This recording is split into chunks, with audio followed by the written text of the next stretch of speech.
Ձեր տրամաբանությունից ես պատճառահետևանքային կապը չհասկացա, թե ինչ կապ ուներ, որ ես Թուրքիայի կամ ինչ դե փաստ կա ակնհայտորեն, որ դուք հիմա ինձ հարց տվեցիք, չէ, հետևաբար ինչ ինչ որ եւ եթե ամեն շաբաթ ռիսկի եք դիմում, ուրեմն ռիսկ չկա, այսինքն ռիսկի դիմում են այն ժամանակ, երբ որ տենց մի անգամ, այսինքն հիմա դուք եք ասեք ամեն շաբաթ ձեր ռիսկով գալիս եք ստեղ. Հա, եկեք մի քիչ։ Ես չեմ կիսում նման տեսակետները, մանավանդ ոչ միայն ձեր դեպքով, այլ հազարավոր քաղաքացիներ գնում են Թուրքիա տուրիստական այցերով եւ Թուրքիայից էլ գալիս են միջալուց Հայաստան։ Մենք պատրաստվում ենք բաց սահման ունենանք, մենք պետքա սովորենք, որ մենք պետքա գնանք, իրանք էլ պետքա գան։ Դա էլ եմ ասում, այդ ամեն ինչը իրականում իներցիոն process-ների արդյունք է, այդ իներցիոն process-ները մեզ բոլորիս հատուկ է, որովհետև մենք էլ եմ ասում մի տնից չենք, բայց մի երկրից ենք եւ բազմաթիվ հարցեր մենք ընկալում ենք նույն կերպ։ Եվ Հայաստանը մինչև դուք չեք նկատել, այս հարց ու պատասխանում էլ է շատ տարածված, քաղաքական դաշտում էլ շատ տարածված, Թուրքիա, Ադրբեջան այդ գործոնները օգտագործել մարդկանց դեմ։ Իբր որ ինչ որ մի բան ուզում են նեգատիվացնեն, այ գնացել է ինչ որ մեկը Թուրքիա, այ ինչ որ մեկը, չգիտեմ, բան թուրքական անձեռոցիկա օգտագործում եւ այլն եւ դա եթե մենակ մերոնց մեջ լներ խնդիրը, ես շատ արագ այդ խնդիրը կլուզում։ Խնդիրը դա համընդհանուր է, չեք նկատել այդ երևույթը։ Դուք էլ չեք ասում, դուք էլ ձեր հարցի մեջ Էլի այդ փորձեցիք կապ չուներ չնայած, բայց էլի փորձեցիք բերել, ասել, որ ես դարձել եմ Թուրքիայի, ինչ կապ ուներ դա, ձեր ասածից ոչ մի, բայց իրանց տրամաբանություն ձեր պատմածով նույնիսկ որևէ ես աղերս չտեսա, թե ընդհակառակը։ Ես նկատի ունեմ, դա մեր մոտ մենթալիտետ է, որ ինչ որ մեկի դեմ բան ես ասում, խոսում, զգում ես, որ փաստարկ չունես, ոնց խոցել դիմացինին։ Իհարկե, եթե այլ փաստարկ չկա, Թուրքիան եւ Ադրբեջանը տեղում են։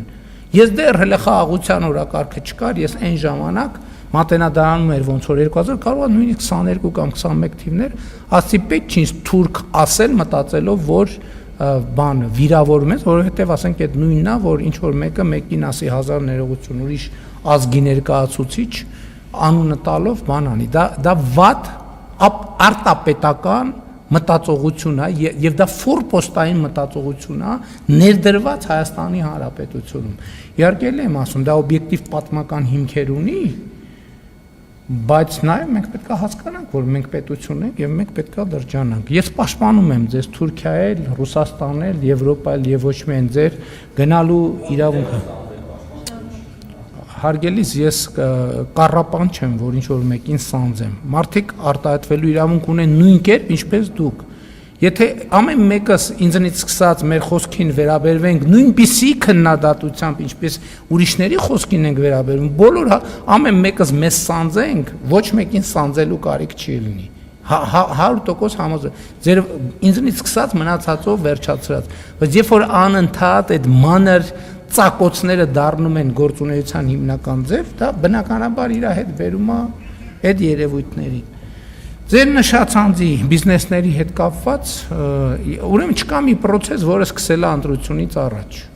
ընտրությունից հետո, ամեն ինչ շատ վաղուց process-ներ են, որոնք բոլոր հնարավոր ձևերով, արհեստական ձևերով խոչընդոտվել են,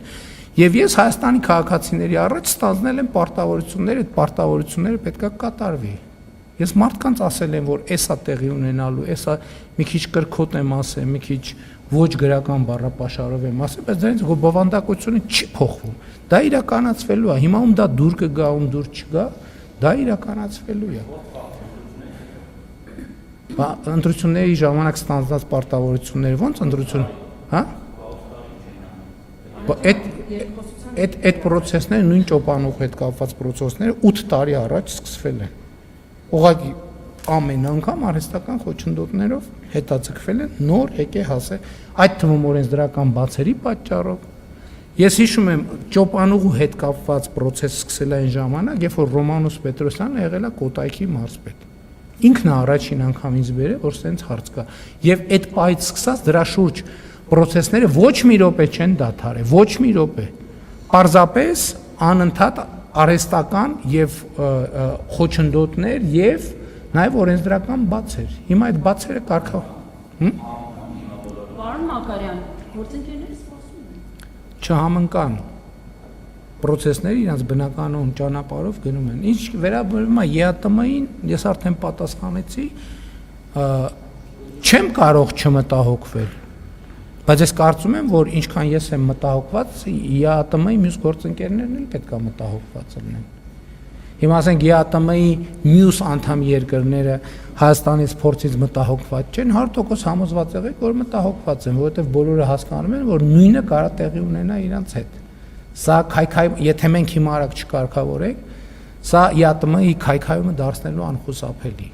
Ուղղակի անխոս, ոչ թե Հայաստանի մասին չի խոսքը։ Ես ասել եմ, մենք ԵԱՏՄ-ից դուրս գալու խնդիր մեր առաջ չենք դրել։ Պարզապես, եթե այս հարցերը չկարգավորվեն, ԵԱՏՄ-ի քայքայումը դառնալու անխուսափելի։ Ասեցի արդեն։ Ասեցի։ Եվ հաջորդ հարցը Ջրասուզակի հետ կապված, իհարկե շատ ցավալի եւ դրամատիկ իրադարձություններ են, համոզված եմ ներքին գործերի նախարարը աշխատանքի գնահատականի վերաբերյալ զեկույցով հանդես կգա եւ մենք որոշում կայացնենք։